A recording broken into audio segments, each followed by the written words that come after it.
administrators, faculty members, classmates, parents, friends, mabuhay. It seems that we have just begun and now it's almost done.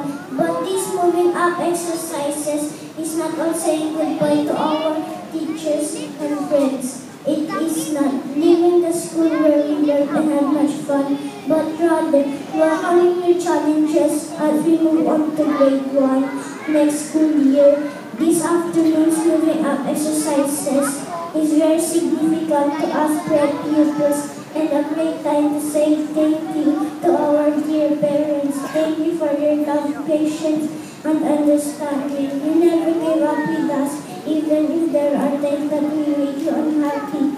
We also want to say thank you to our teachers who patiently waited every day for each one of us to grow in the little preschool garden, busy with her rake and her hoe.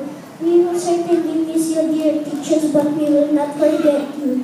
To Mother Teresa's school that always welcomes us and makes us feel great, thank you for believing in our individual capabilities, and to my classmates, congratulations. Certainly this is not the end of our beautiful friendship. Let us all together welcome school year 2012-2013 in grade 1. See you all, thank you, and mabuhay.